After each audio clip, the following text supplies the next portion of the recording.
I know I used to answer this question in a really weird way, and every time I tried to do it, it just didn't make sense, and I would try to make it work, but it didn't work. And one day I was like, all right, let me figure out how to actually take on this question. Hey, what's up? My name is Whitney. I have many passions. I call them my Passioniplets, and career management's one of them.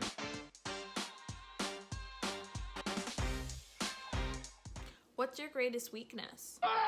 Getting that question on an interview and not preparing for it ahead of time can be really scary and really nerve-wracking. But if you take the time to really think it through, you're going to be able to answer flawlessly and you're not going to have a problem with it at all. So today I want to talk about how to answer what is your greatest weakness.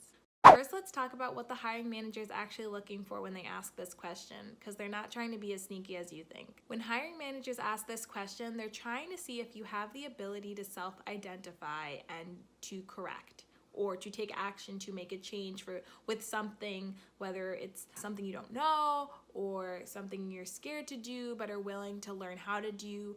That is what they're asking this question for. So knowing that is really going to help you be able to answer this question without a problem. There are two ways that sometimes people think is a great way to answer, and they're just not a good way to answer. And I want to talk about those two before we dive in how to answer. The first way that people try to answer this question is turning a negative to a positive. Examples of this are like, I'm a perfectionist, or I never stop working. I don't know when to stop working. And those really aren't weaknesses. Those are traits that you're trying or may have thought would be a great way to answer the question, but it's not a great way to answer the question. It's just not a great way to answer the question. The other way that you could answer this question that is not going to be beneficial to you at all is not answering the question. Saying I don't know or I don't have any is not what they're looking for. It's not going to help them figure out what they're trying, that deeper meaning, what they're trying to figure out about you.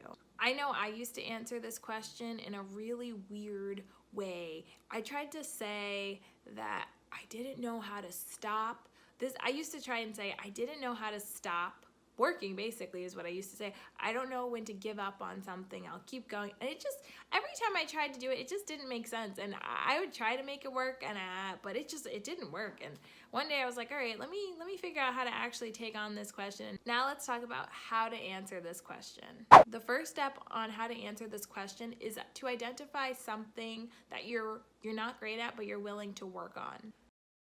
The reason that you have to be willing to take steps to improve or correct the skill that you're lacking in, it's because it's gonna help answer the question. So whenever I was being asked this question, at the time, I didn't have a lot of experience with graphic design.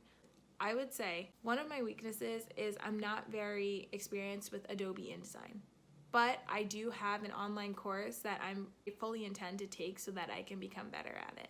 So when you answer the question that way, you're doing two things. You're answering the question that they asked you. You're letting them know a weakness you have, a skill that you are lacking and that you're not very great at. But the other thing you're doing is you're letting them know how you're taking steps to improve. So it shows that you can self-identify something that you're not great at, but that you're always willing to learn and to better yourself so that you can become a well-versed in that skill and just an overall well-rounded candidate. That speaks to them. It says maybe you will be hired and you won't know how to do something, but you're willing to take that initiative to learn how to do it and then become that candidate that they needed, or to be able to do that skill that they needed you to do. Thank you for watching this video. Hit that thumbs up if the next time you get asked this question, you're gonna dominate it. Let me know in the comments what you thought. Do you think that I answered this question correctly? Do you have a different way that you answer this question? Let me know. I want to hear about it. Make sure you subscribe to my channel so I can keep making content. Thank you so much for watching, and I'll see you in the next video.